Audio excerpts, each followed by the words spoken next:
Nobody has to guess your bucket name.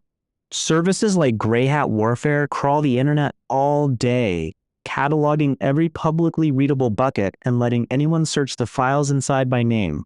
A single exposed bucket gets found and copied in minutes. So when MegaCorp's audit turned up supplier contracts and invoice PDFs sitting wide open, the clock was already running. This is Stack Lessons, and this is Cloud Architect Path. By the end of this video, you'll be able to lock down an S3 bucket in layers, controlling who gets in, forcing encryption on every upload, keeping traffic private, and making records that literally no one can delete. Because when data exposure happens in S3, it's usually discovered by public scanners before you know it happened. In episode 5, MegaCorp's GDPR audit flagged EU customer data stored in S3 with no encryption at rest. We fixed that with server-side encryption using KMS backed by a customer-managed key and skipped Cloud HSM. Along the way, we covered how envelope encryption, key policies, and CloudTrail auditing actually work. Today, we widen the lens to the whole bucket. Who can get in, how uploads are enforced, how traffic stays private, and how records become permanent. 5 terms will anchor everything today. Block public access is the guardrail. 4 settings that override anything trying to make your bucket public. Object ownership with ACLs disabled means the bucket owner owns every object, and access is managed purely by policies. Then there are 4 encryption options: SSE-C03, SSE-KMS, SSE-C, and DSSE-KMS. That last one is dual-layer KMS encryption, added in 2023 for the strictest compliance scenarios. A presigned URL is a time-limited link to one object, and object lock is write once, read many, immutability for records that must never change.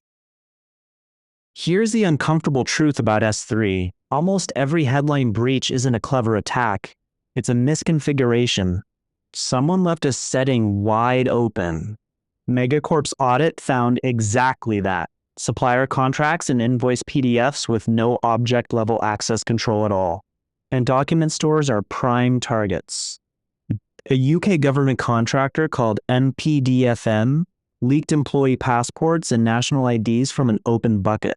A sports confederation exposed 4,600 passport scans. PDFs and scans are gold to an attacker.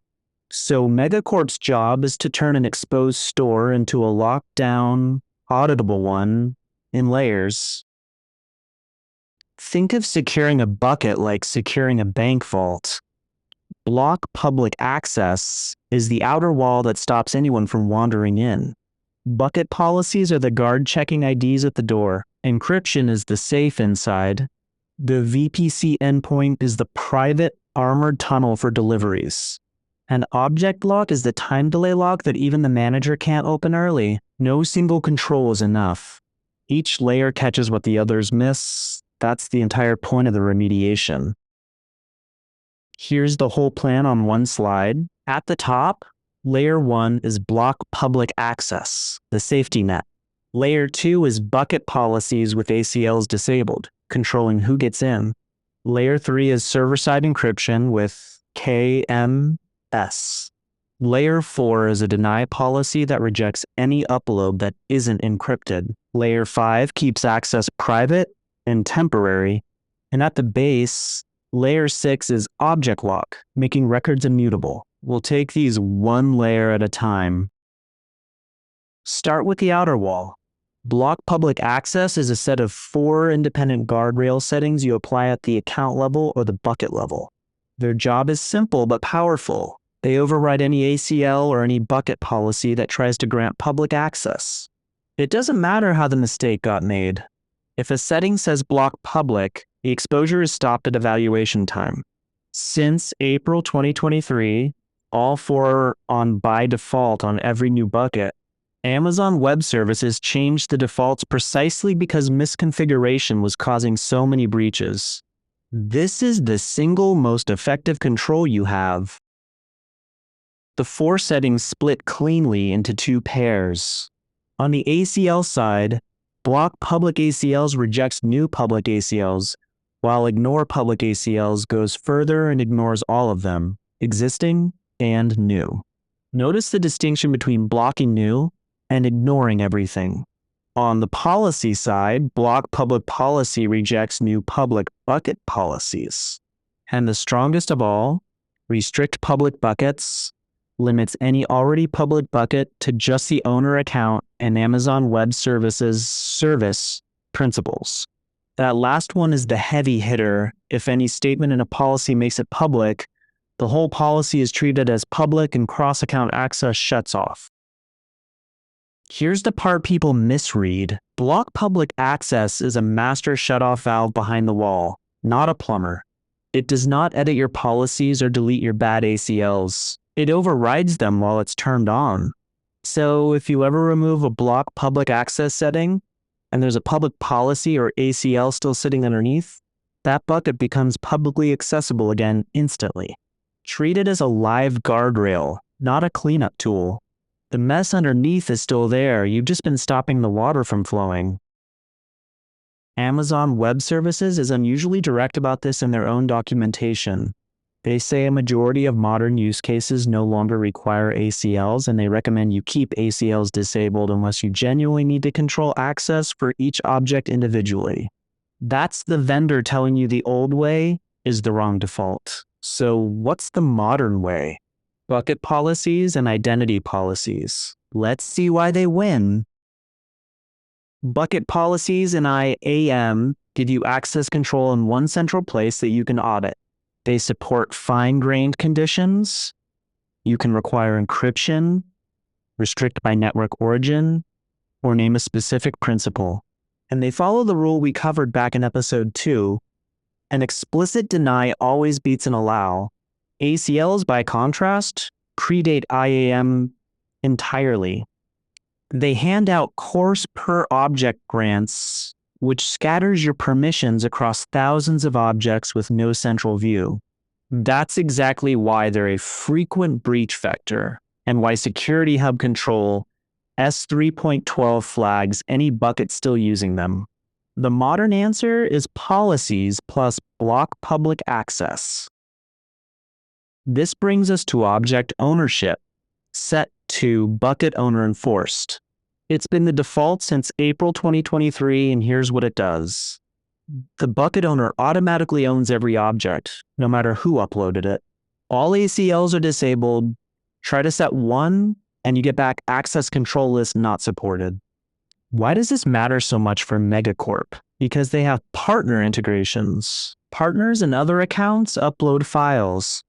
And under the old model, that created a real problem we need to unpack. Picture a courier who drops a package at your house, but keeps the only key to the box. You literally can't open your own mail. That's the legacy object writer model. When a partner in another account uploaded an object, that partner's account owned it, and the bucket owner got a 403 trying to read their own data. This isn't hypothetical. Engineers have hit exactly this with an S3 file gateway that couldn't read objects a partner uploaded. Bucket owner enforced is the house rule that fixes it. Everything dropped here belongs to the homeowner, no exceptions, and it applies retroactively to old objects too. The documentation spells it out. By default, object ownership is set to bucket owner enforced, and all ACLs are disabled. When ACLs are off, the bucket owner owns all objects in the bucket and manages access to them exclusively through access management policies. One quick operational note for your partners: tell them to drop any canned ACL flag from their upload code.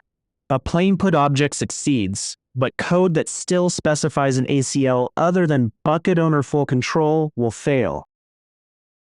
Let's lock in the access control layer before we move on. Block public access is your always-on safety net, overriding mistakes at evaluation time. Bucket policies and IAM are the modern recommended way to grant access, and ACLs are discouraged. Bucket owner enforce disables those ACLs and stops the cross-account ownership problem cold. That's the wall and the guard at the door handled. Now let's step inside and make sure everything is encrypted the right way. Here's a fact that reframes this whole layer. Since January 5th, 2023, all new object uploads to S3 are automatically encrypted at no extra cost and with no performance hit.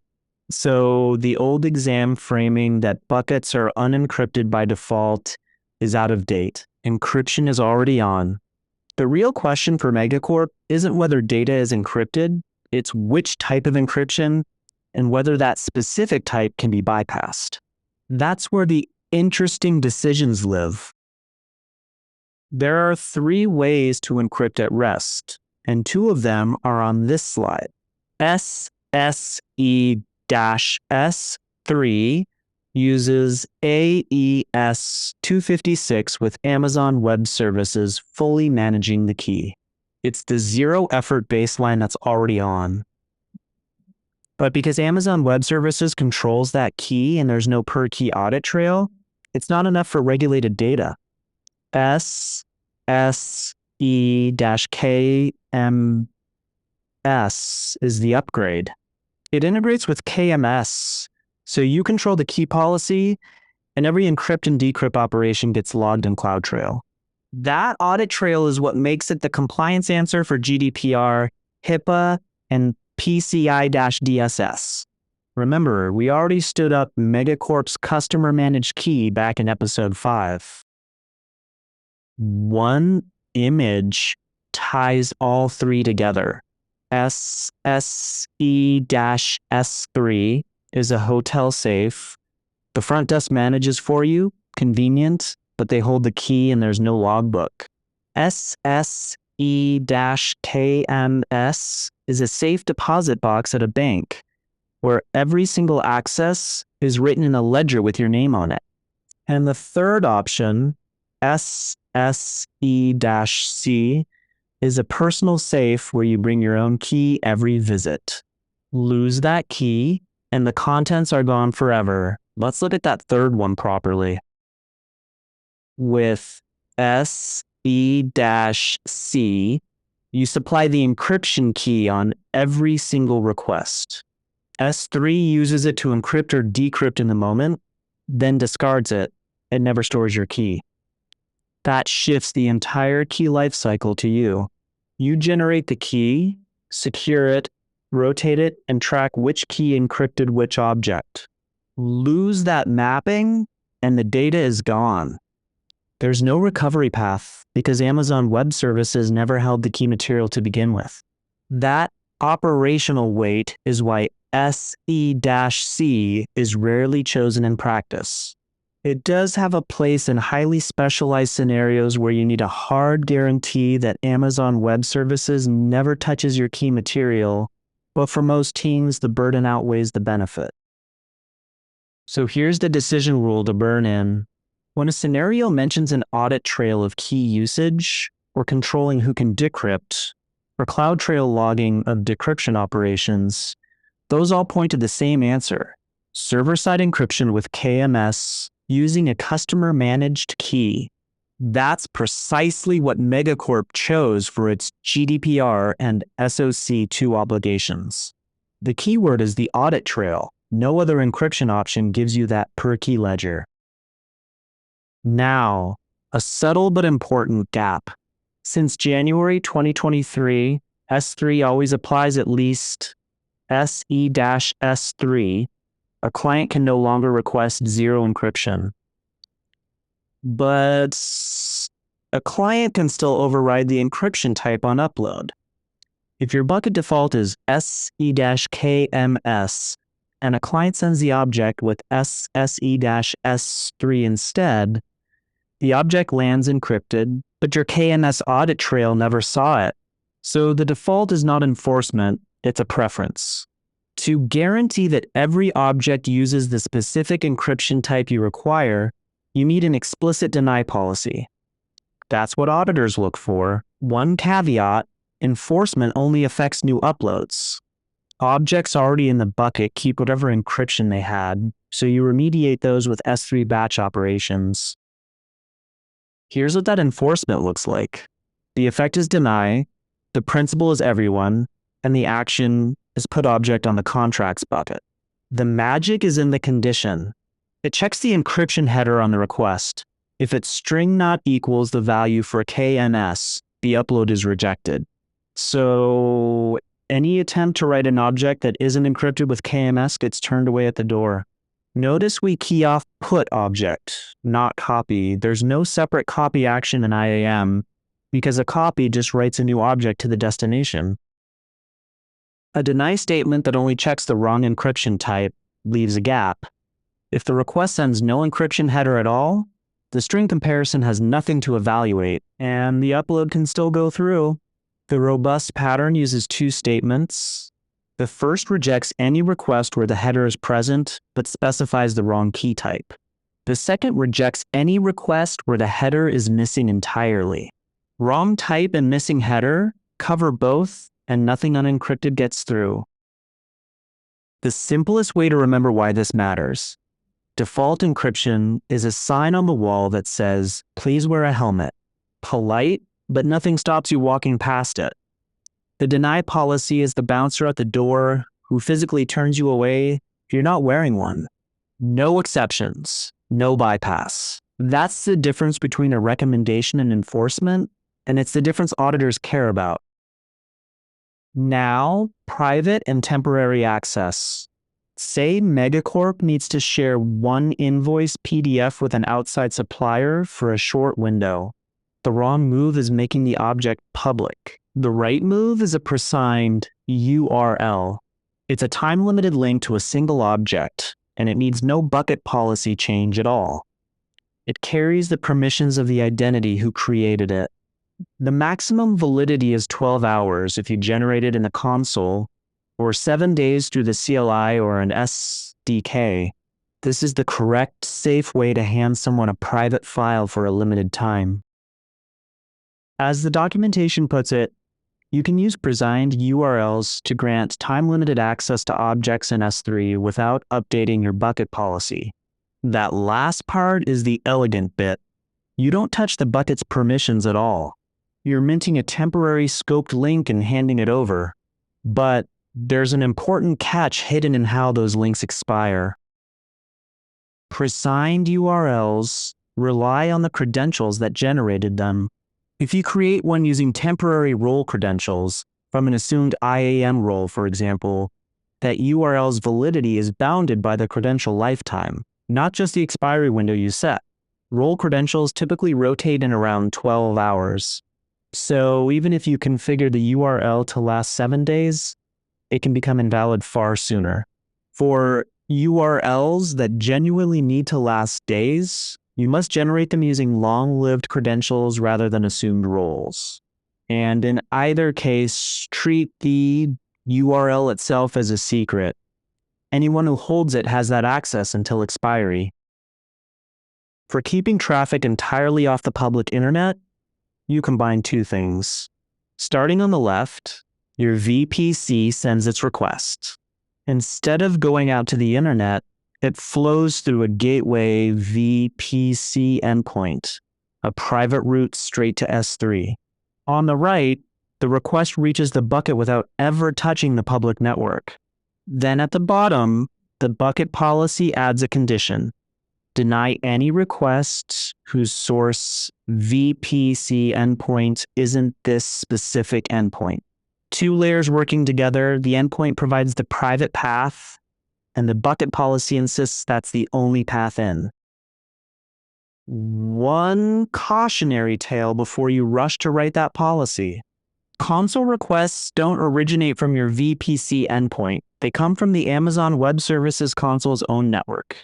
So a source VPC endpoint deny can lock you out of your own bucket through the console, and engineers report doing exactly that.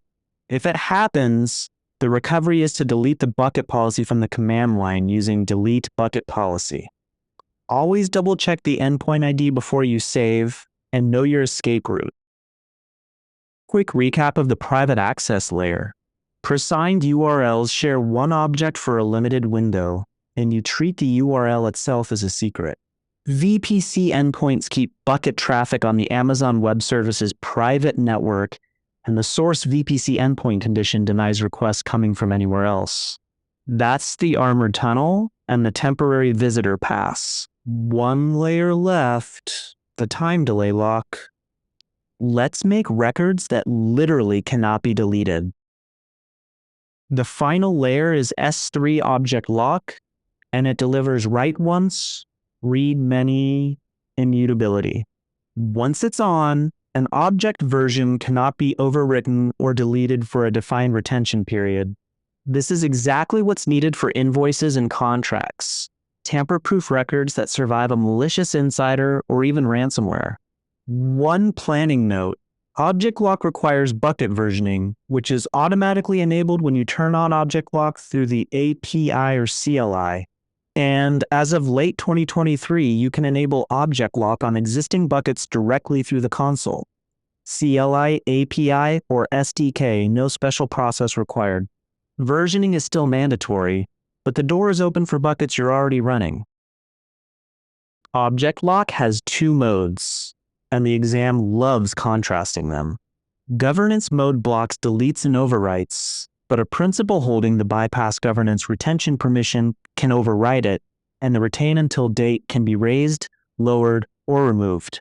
It's an internal escape hatch, good for testing. Compliance mode is the opposite. No one can bypass it, including the root user.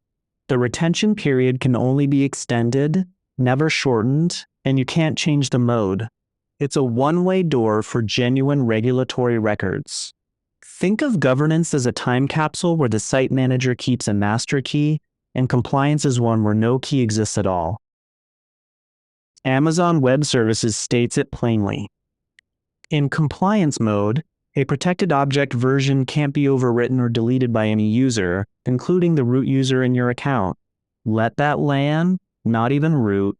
This is why object lock has been formally assessed against financial regulations like SEC Rule 17-4, INRA Rule 4511, and CFTC Regulation 1.31. When a scenario demands records that literally no one can delete for a fixed number of years, compliance mode is the answer. Object lock actually gives you two separate protections. A retention period is time-based. It has an expiry date, and when that date passes, the protection lifts. A legal hold is different. It has no expiry at all. It stays in place until someone explicitly removes it. The two are independent and can coexist. And here's the key rule. If either one is active, deletion is blocked. Legal holds are for litigation, where you must freeze records indefinitely, no matter what the normal retention schedule says. Compliance mode is permanent within the object's retention period. No principal can lift it. Not an administrator, not root. That irreversibility is its core strength for regulated records, but it's also a serious design consequence you need to plan around. Once you apply compliance mode to production data, deletion is impossible until expiry. This is why you test retention policies using governance mode first, where a bypass permission gives you a controlled way out. Get your retention durations right in governance, then graduate to compliance for the real records. The order matters. Let's connect this back to why all 6 layers matter. Sennheiser exposed the personal data of roughly 28,000 customers through one misconfigured bucket. The UK contractor, MPDFM, leaked employee passports and national IDs the same way. And none of these were sophisticated attacks. They were open buckets found by automation. And in most cases, the bucket is found and cloned before the owner has any idea it was exposed. Gray hat warfare continuously indexes publicly accessible buckets and lets anyone search the files by name. Exposure isn't targeted at you, it's a net dragging the whole ocean. That's exactly why default on block public access, enforced encryption, and immutability aren't optional extras. They're the baseline. Here's your decision map to carry into the exam. Prevent accidental public exposure means block public access. Audit trail of key usage or control who can decrypt means SSE-KMS with a customer managed key. Amazon Web Services never stores the key points to SSE-C, while simple managed encryption is SSE-C03. Reject unencrypted uploads means a deny-on-put object with the encryption condition. Partner uploads you can't read means object ownership set to bucket owner enforced. Share one object briefly is a Presigned URL. Keeping traffic private is a VPC endpoint with the source VPC endpoint condition.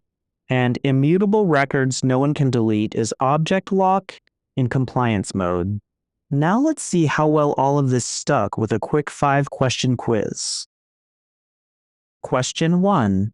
A company's security team wants a guardrail that stops an S3 bucket from becoming publicly readable, even if an engineer accidentally attaches a public bucket policy. Which control most directly guarantees this? Option A, enable S3 block public access at the bucket or account level. B, attach an IAM permission boundary to every engineer. C, turn on SE-KMS encryption for the bucket. Or D, enable object lock in governance mode. Pause here if you want more time. The right call here is A. Block public access overrides any ACL or bucket policy that tries to grant public access at evaluation time, no matter how the mistake was made. Permission boundaries cap what an identity can do but wouldn't catch a public policy, and encryption and object lock solve entirely different problems. Question 2. An auditor requires a CloudTrail record of every decryption of objects in a regulated bucket, plus control over exactly which principals can use the encryption key. Which option satisfies this? A, SSE-C03 with S3 managed keys. B, SSE-KMS with a customer managed key. C, SSE-C with customer provided keys. Or D, client-side encryption with a hard-coded key. Lock in your answer before I give it away. The right call here is B. SSE-KMS with a customer managed key logs every encrypt and decrypt in CloudTrail and lets you control the key policy. That's the audit trail the auditor asked for. SSE-S3 gives you no per key logging, and SSE-C means Amazon Web Services never even holds the key, so there's nothing to log or govern. Question 3. A partner in a separate Amazon Web Services account uploads files into your bucket, but your account keeps getting 403 errors trying to read those objects. Which single setting fixes this cleanly for both new and existing objects? A. Grant the partner a can public read ACL on each object. B. Enable SE-S3 default encryption. C. Set object ownership to bucket owner enforced with ACLs disabled. Or D. Create a Presigned URL for each object. Think about which one changes ownership. This one is C. Bucket owner enforced makes your account own every object no matter who uploaded it, and it applies retroactively to existing objects too. A public ACL would make things worse, and neither encryption nor a Presigned URL touches the ownership problem that's causing those 403s. Question 4. A financial firm must retain invoice PDFs so that no one, not even the account root user, can delete or alter them for 7 years. Which configuration meets this? A. Object lock in governance mode with a 7-year retention. B. A bucket policy denying delete object to all principals. C. Versioning with MFA delete enabled. Or D. Object lock in compliance mode with a 7-year retention. Got your pick? Let's see. If you said D, well done. Compliance mode blocks deletion or overwrite by any user, including root, and the retention can only be extended, never shortened. Governance mode is bypassable with the right permission. A bucket policy can simply be edited by an admin, and MFA delete doesn't lock objects for a fixed term. Question 5, a recall from our KMS episode. An engineer has an IAM policy that clearly allows KMS decrypt, yet the request to read an SSE-KMS object still returns access denied. What's the most likely cause? A. They need to enable block public access. B. The KMS key policy doesn't grant the engineer access to use the key. C. The object is under an object lock legal hold. Or D. The bucket has ACLs disabled. Run the decision rule from earlier before you answer. The answer is B. A KMS key carries its own resource-based key policy, and that policy is the primary authorization date, and allowing IAM policy alone isn't enough if the key policy doesn't also grant access. None of the S3 access controls would produce a KMS decrypt denial. That's the 2 locked doors idea from episode 5. All right, securing data in Amazon S3, handled. If this is helping you prep, subscribing is the best thank you there is, and it helps these reach more people. Let me know in the comments what made sense and what's still murky. If you'd like me to cover a specific certification next, that suggestion box is the comments. And tell me how the pacing and style feel. I tune these based on what you say. Catch you next episode.